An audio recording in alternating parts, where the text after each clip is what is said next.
And now to begin tonight's debate, this House believes that 2021 will be better than 2020. So the way it will work, we'll have 4 proposition speeches, 4 opposition speeches. Opening tonight's debate, this House believes that 2021 will be better than 2020 is Fiyin.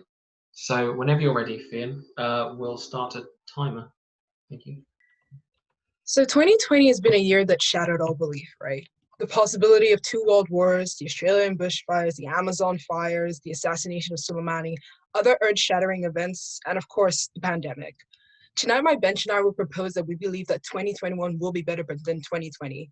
We will not be doing so on the basis of the sickening toxic positivity that's been going around lately or the wishy-washy optimism we always have at this time of year leading up to a New Year's.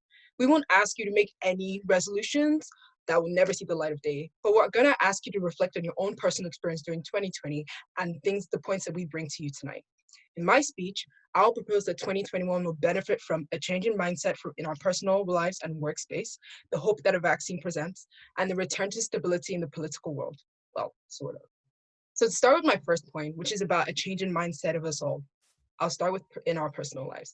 The pandemic is something that has affected us all and all the events of 2020, to be honest, on a very personal level. We more intimately understand the fragility of life and freedom.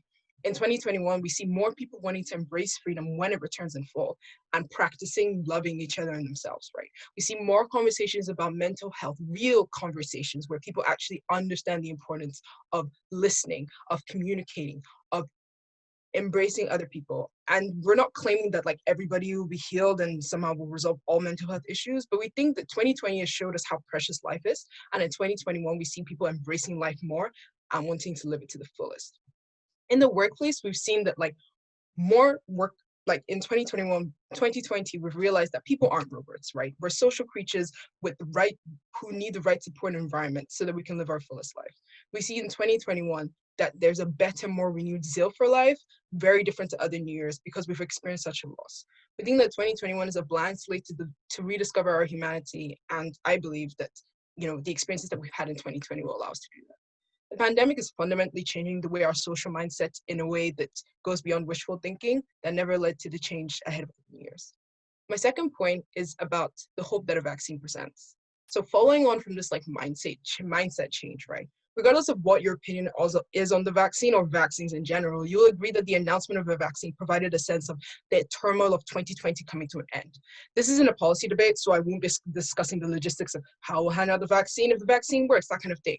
But I think we can all agree that when the news that a vaccine was available, when the news that science had persevered and pushed forward, it was a signpost, it was a light at the end of the tunnel. It suggested that we could at some point go out and live our lives again. Not believing in the vaccine doesn't change the fact that it created this feeling that things are moving forward and getting better. The search for a vaccine has also shown that the world can come together and do good to save the human race in a way that they might not have done, but the gravity of the events in 2020 forced us to come together and collaborate in this way. My third and last point tonight is the return to stability in the political world. Well, sort of, like I said. This debate would not be complete without us talking about the return to sanity in the US of A. I think Biden's 2021 will show much stronger leadership and restoration of faith in democracy and the rule of law. I'm wary of the optimism many people hold in Biden, but at least the leader of the free world is no longer a misogynistic, xenophobic, unprincipled individual. Biden has a past, but he brings sanity and maturity to the office of the president, a signal of better things to come on the political stage. So what have I told you tonight? We believe with realistic optimism that because the pandemic and the events of 2020 have affected us all so personally, there's been a mindset change, which means we see 2021 as a year where people really do take life by the balls and live it to its fullest, whatever that means for them. It's created a shift of mindset in both our personal and work lives for the better. The hope created by the vaccine signals a light at the end of the tunnel. It's not the vaccine itself, but the sense that the turmoil of 2020 is drawing to a close that we believe is important. Never underestimate the power of hope. Lastly, we see a return of sanity on the political stage and the worldwide collaboration for the human race. I took this side tonight because even though I naturally can be pessimistic, I found that where good has happened, it should be celebrated and embraced. The hope of 2021 will be better is not a fantasy that should be squashed, but a realistic probability. And although the other side might argue that maybe we shouldn't be hopeful, the hope for a better tomorrow is one where we can do better. 2020 has shown us the fragility of humanity. 2021 is our chance to embrace the shared humanity, never forgetting it could all be taken away. Thank you for listening. Thank Thank you very much, Fiyin, for the opening speech of the night. Now we move to the opposition with Robert, for this House does not believe 2021 will be better than 2020. So whenever you're ready, Robert, we'll start the timer. Okay, so we're going to talk about this hope, and we're going to talk about like positive moving forward, right? Because I think that to a certain extent in 2021, things are going to go back to normal. But I am also aware that normal is what got us into this mess in the first place, right? So, like, I'm just going to quickly touch on the fact that Fiyin mentioned Biden and how Biden is, move forward. I mean, Biden's tagline could literally be the conditions that brought you Trump, right? Biden is so establishment, so middle of the road, so ingrained in the politics and DNA of Washington that he is part of the reason that Black Lives Matter is happening while being elected by Black Lives Matter activists, right? This is the contradiction that comes from that. And this is like why it's not the end, why this is not what fixes the problem. This is not what gets us to a better place, right? And I'm also going to take the idea that when things go back to normal, things will then get worse, right? You lift the lockdowns and then people go out partying and you get a second wave. That is how this virus works. If you try and do anything, you're going to get more repercussions because it was our actions and the way we were behaving that was fucking things up in the first place. We would not have these viruses if we were not deforesting large areas and coming into contact with new species to get new viruses spread into the population, right? We would not have had the Australian wildfires if we hadn't been pumping CO2 into the atmosphere, and things getting back to normal means pumping more CO2 into this atmosphere, right? We're not necessarily fixing any problems by getting back to normal. But let's talk about the coronavirus and talk about a vaccine in particular.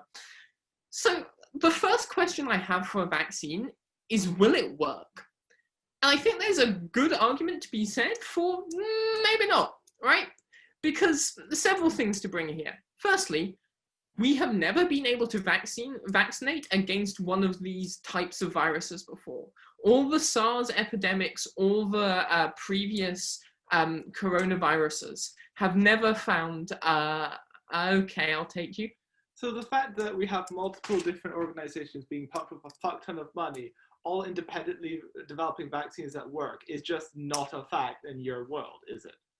No, it is a fact, but that does not mean it's possible. Like, there is nothing to be said particularly that it is certain that if you put enough resources into any medical problem, it is able to be fixed. Like, for this virus, we have the not helpful evidence that when people actually get the virus, they only have a 15% chance of developing immunity when they get it themselves, right? So this indicates that it is a fast mutating virus and that that immunity is not long lasting, right? You can't just get around that by doing the vaccination, by making a smarter vaccine if the virus has mechanisms to work around that, right? And so we don't think it's necessarily that this vaccine is going to fix our problem. It might just become like flu, where they try and vaccinate every year, and every year it's a hit and miss over whether you actually get it right? Flu vaccines have been known to just straight up fail. And furthermore, these vaccines are new and complex, and this means stuff like they need to be transported under special conditions. They need to be transported in refrigerated vans and careful storage. So what does this mean? This means they don't get to the worst affected places. Rural India is not going to get a vaccine, right? And they're the places that can't lock down. They're the places that don't have enough disposable income, don't have enough bullshit jobs that you can shut down the economy and everyone still eats, right? They're the places that people are going to have to continue going into doing their effort, doing their work, and keep dying. So when you get these vaccines, they are going to go to the places that are least affected by this, that are that aren't hit as bad. So sure, we'll be getting back to normal, but like the people who are suffering the most from this, they still have a long road to recovery ahead. And they are also going to be hit by the economic impacts and everything worse going on as the global economy slows down, and all those impacts are felt more and more. So yeah, I don't see much hope. Sorry about that. Fantastic. Thank you very much, Robert, for the opening opposition speech of the night. And now we move back to the proposition side with Dasha for the argument this House believes that 2021 will be better than 2020. So Dasha, whenever you're ready, we'll start the 5-minute timer. So, Fiyin talked a lot about the more general shift in the mindset of the society, about how we changed as a community, how this year has had such a massive impact on what we perceive, how we feel towards each other, is that it is good to be hopeful towards 2021 with these changes. And I think this is one of the things that I would like to rebut in Robert's speech, is that there will be no same normal. It will be a new normal that we will be going towards to in 2021. It will be a new normal where, as Fiyin mentioned, our aspirations changed, our beliefs changed, our relations changed. So I will talk a little bit more about the points Fiyin brought up regarding mental health. And before that, I will just really quickly rebut. So vaccines have cured a lot of diseases. They might have not completely eradicated them from existence. However, shared immunity, the more people are vaccinated, the less likely it is that people will get certain diseases. There are people who cannot get vaccines in general because of health conditions, and those people are also protected by vaccines. Saying that vaccines just don't work is not true, because we don't have as many measles outbreaks. We don't have as severe influenza outbreaks. We don't have polio. We basically eradicated polio in general from the world. So vaccines do work, and that's why we should remain hopeful for them. So I will talk about the mental health effects of the COVID vaccine. First of all, the mental health of people in general will get better, thanks to the fact that there is a solution now. It might not happen immediately. We have to wait some months for it to be implemented. However, just the thought that there is some form of solution already majorly affects the mental health in a positive way, because people understand that they will be able to meet up with each other. They don't have to fear leaving the house anymore. Also, it helps a lot the NHS, because it will be not as overwhelmed. There will be less pressure on the healthcare workers. Their mental health will also increase, and they, I would argue, are the people who have been the most affected by the COVID outbreak, because they were the ones working on the front line. They were the ones seeing people die. They were the ones constantly threatening their life. Having a vaccine has a massive positive influence on them, and that is something that will come in 2021. It will not come in 2020. So the economic results of the COVID vaccine are that with coming back slowly to normalcy, with coming back to life, we will be able to reopen our economic as well. Yes, we are currently in a recession. However, we will be able to travel again. We will be able to meet with each other. We will be able to go to cafes, restaurants. We will be able to boost local businesses. And through that, not only are we increasing the mental health of the people who get a chance to meet up with each other, we are also helping businesses. We are also helping to boost the economy. There is less insecurities. I will take George's POI. You're advocating for opening an economy that has done untold damage to the environment. Surely this means next year will be worse and worse in environmental damage. So you're bringing me to my next point. However, at the same time, something that we were talking about something that both Fiyin and I have mentioned is that the perceptions have changed. The way people think and the way people act have changed. We have become more used to being more closed off. We become more used to wearing masks. We become more used to keeping the distance. So, since not everything will go back immediately to normal, we still have many, many months before everyone is vaccinated. We actually have the chance to teach our society to behave in a way that we are more respectful towards each other, and that is something that will come from 2021, because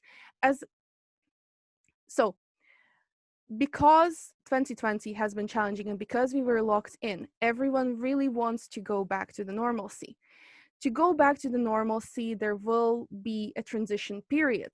In that transition period, we will have to learn how to live in the new normal. And this new normal is the one in which we have to think about each other. Thank you. Thank you very much, Dasha, for the second proposition speech of the night.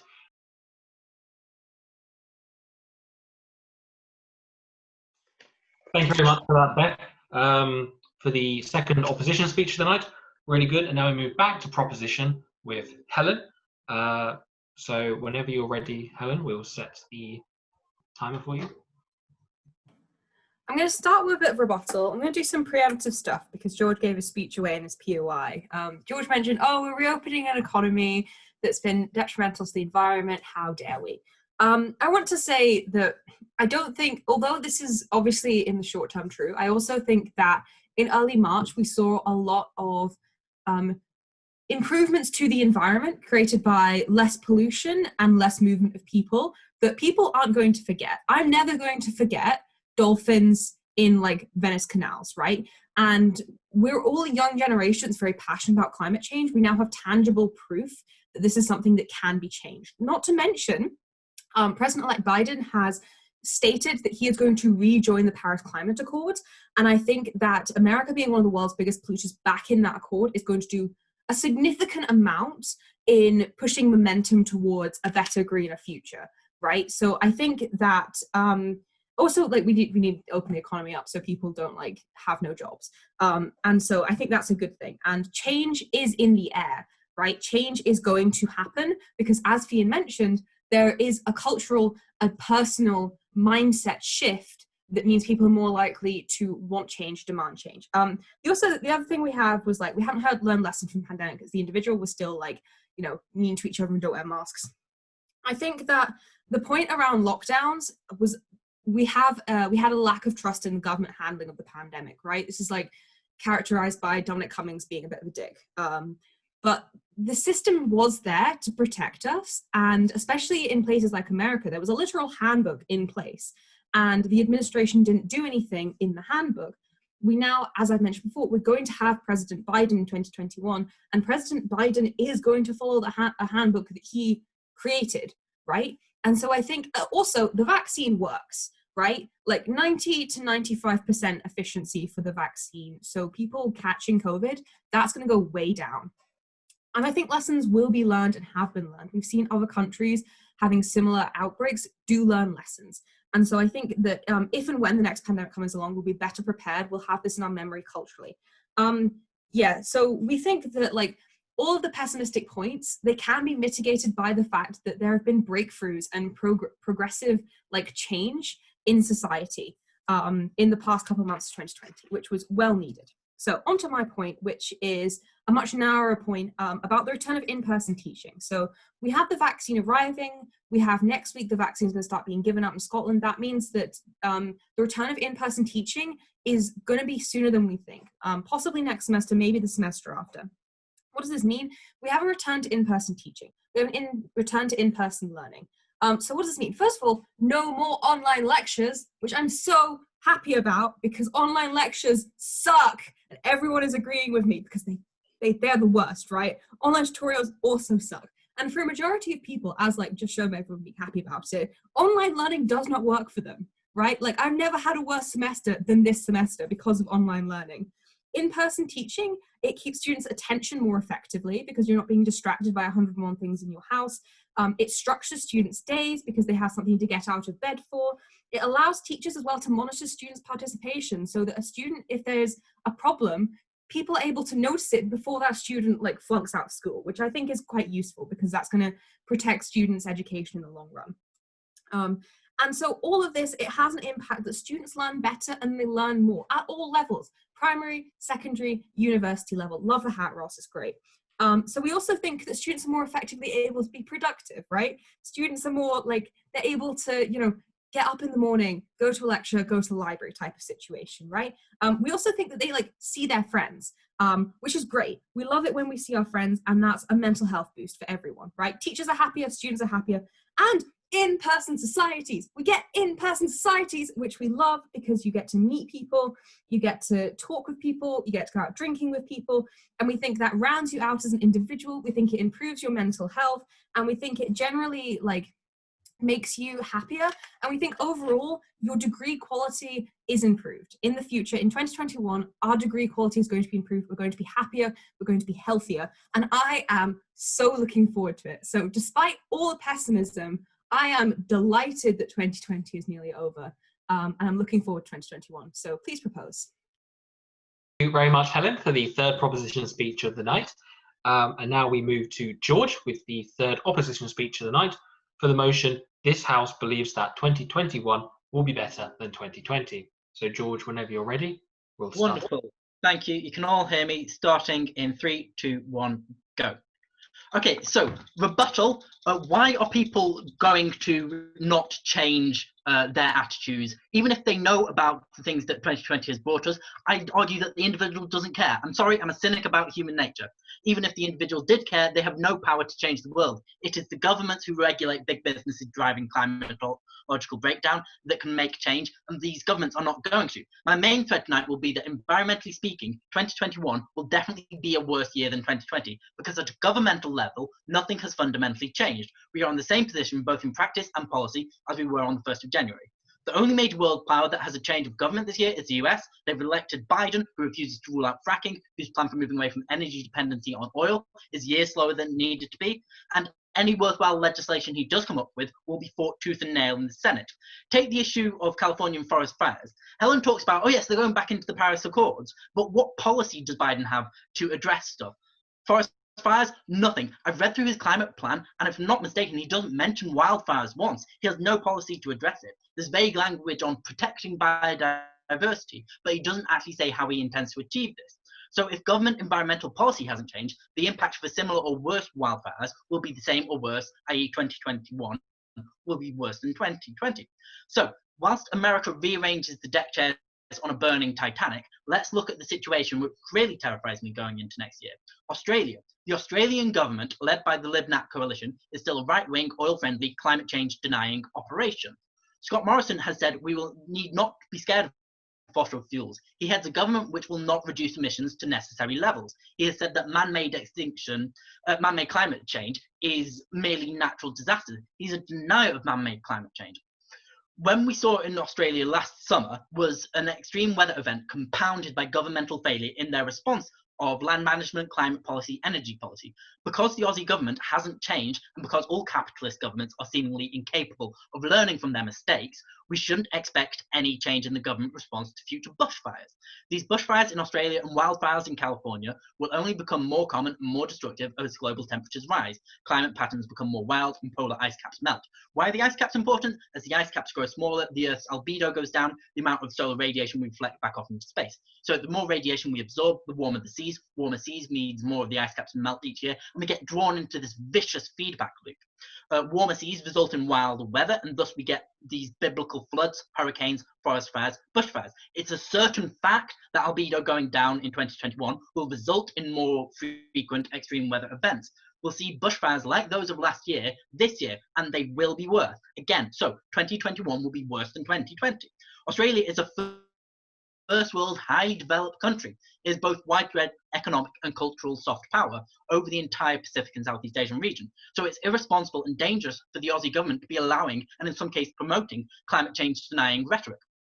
Finally, we need to talk about COP26, the next UN Climate Change Summit, which has been postponed to November 2021. It's due to be held in Glasgow. Side opposition believes that neither the UK government nor the Scottish government will pay any real attention to COP26, and it will result in nothing of substance, like all COP meetings beforehand. The fact is that being held in Glasgow means that UK is running the talks, obliged to take the lead on both policy proposals. So, however, Westminster will be too wrapped up in the aftermath of failing to achieve a trade deal and internal Tory party infighting regards Brexit and COVID. Meanwhile, the Scottish government will be too obsessed with the Indian referendum to pay attention either, and will be forced to rely on North Sea oil as a campaign promise in this referendum, meaning they refuse to decarbonise. We cannot trust the UK government to act decisively on climate change. They will soon lose their majority and descend once more back into division. Note Boris had 55 rebels in Tuesday night's vote, and he'll lose his authority sometime this year or next year. Nor can we trust the SNP government, because they too are becoming needlessly divided over an unnecessary issue and are not paying any real attention to climate crisis or a just transition away from oil dependency. Each COP meeting is more important than the last, and COP26 comes at a crucial time when we need to start decarbonising our economy and infrastructure now, with 9 years left to limit to a 1.5 centigrade rise.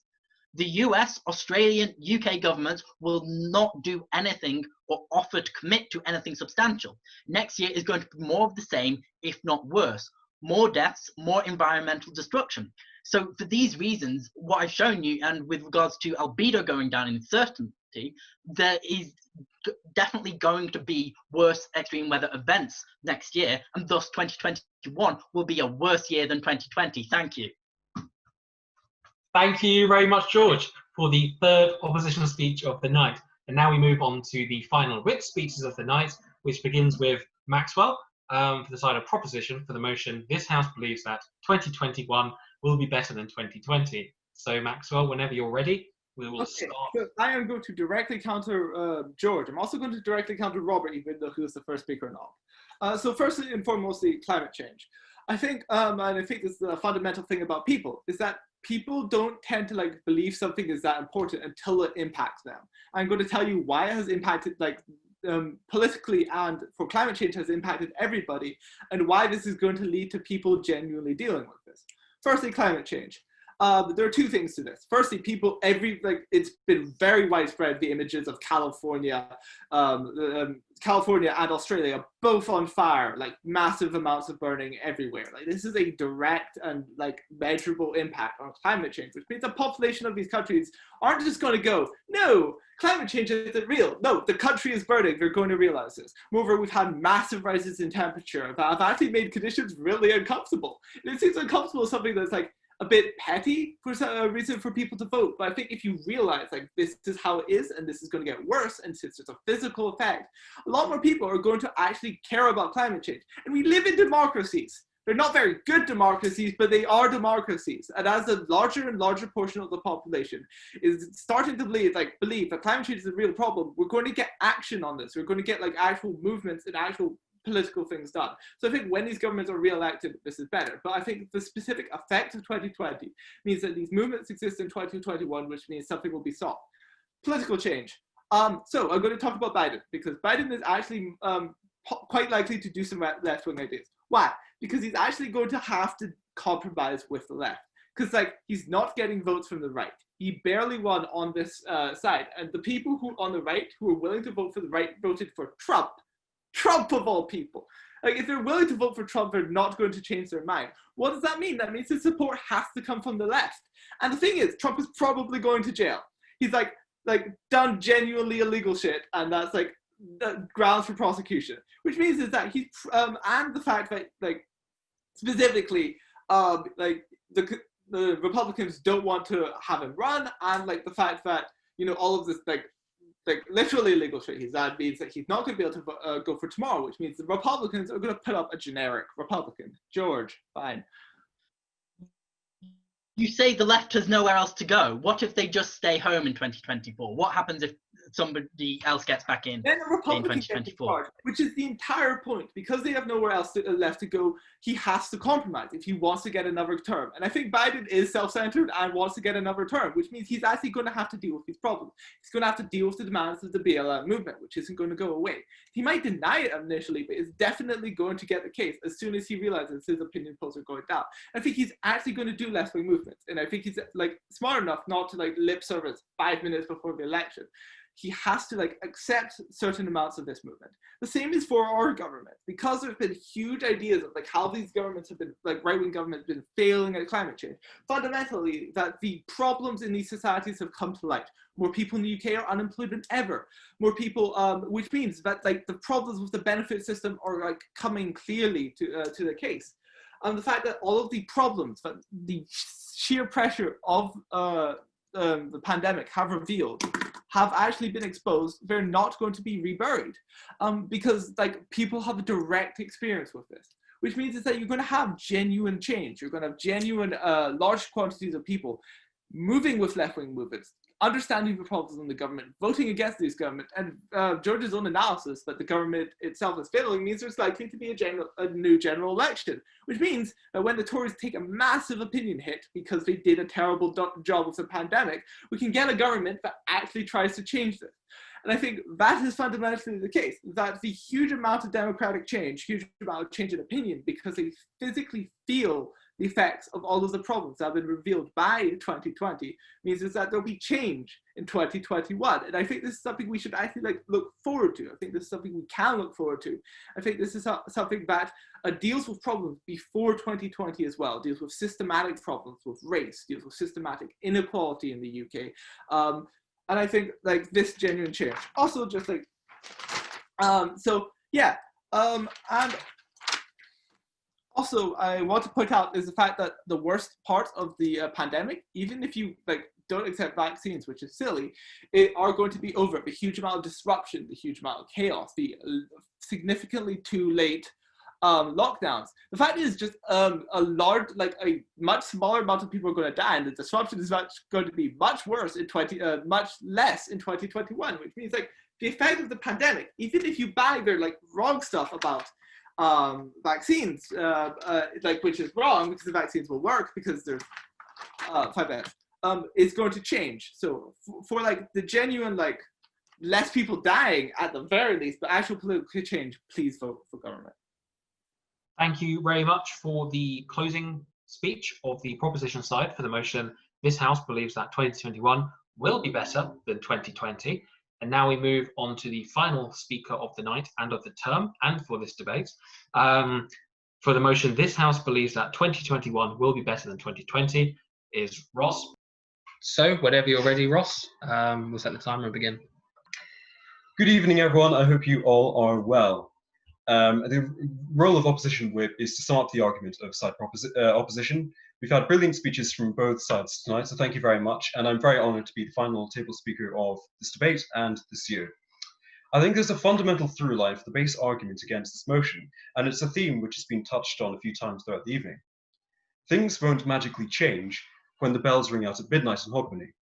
A month ago, I was essentially the same person doing the exact same things, and in a month's time, in 2021, I will again be the same person probably doing the exact same stuff, checking the same social media.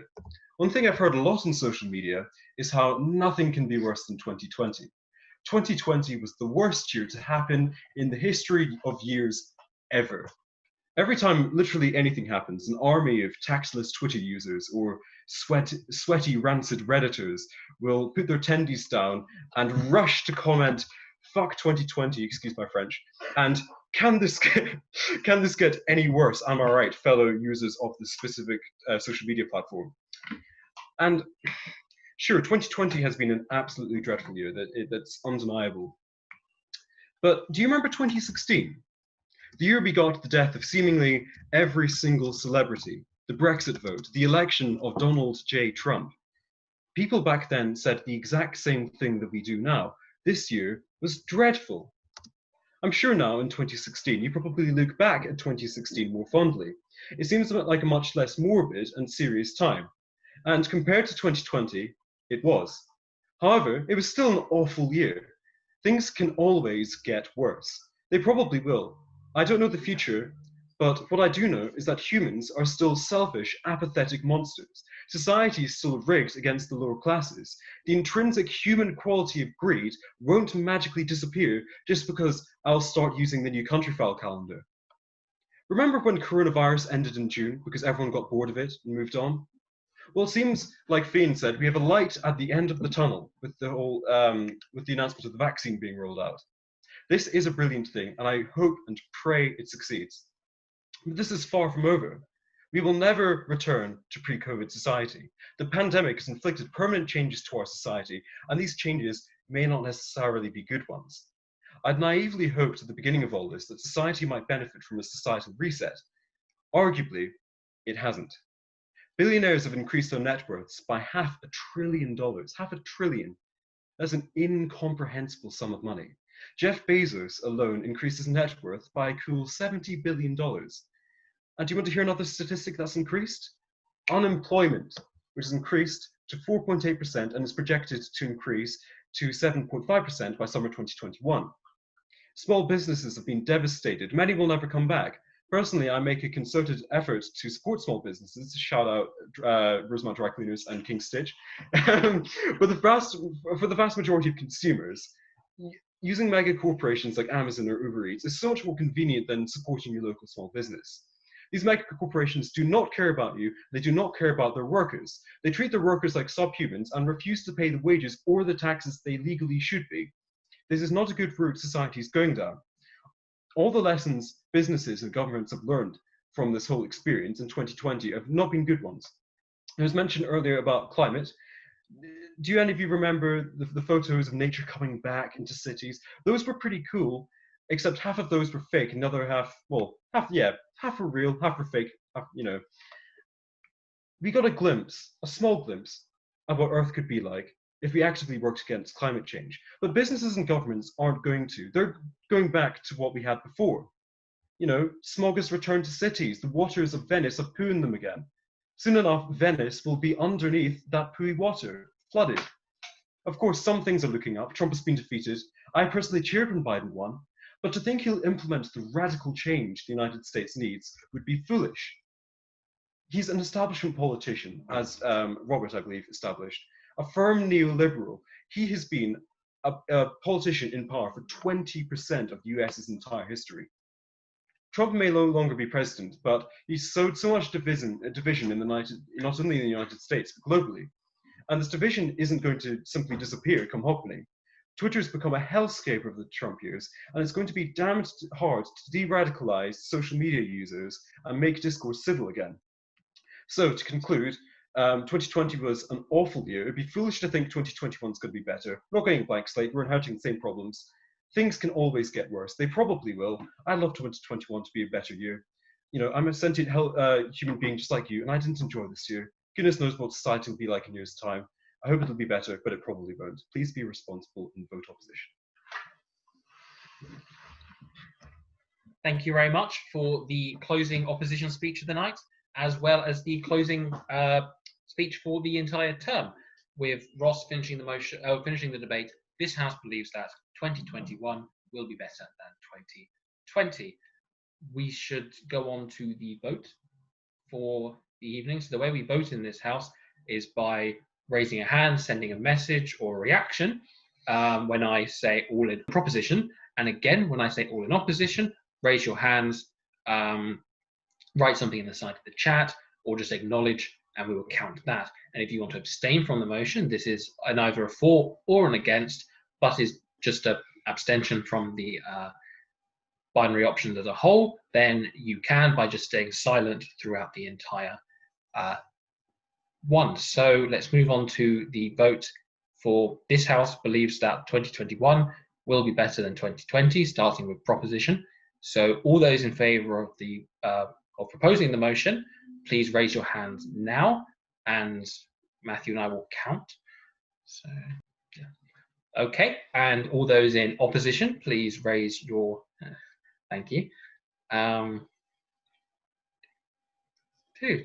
So for a 6-3 result, this House does believe that 2021 will be a better year than 2020. Thank you for everybody for showing up tonight. This is our final debate of the year. We'll be back in January, just after the Refreshers Fair, with a topical motion for that month. Before we go, I want to say thank you to the council for this year, who've been above and beyond absolutely amazing in every single regard, to the speakers we've had, and just a message from Gavin to say thank you very much for everybody who's volunteered in this past year to speak. He unfortunately can't be here tonight, but he's really, really happy with the turnout of the weekly debates, as have I, and as should everybody who has partaken. So on that note, thank you all, and we'll see you in January. Until then, thank you all, and good night.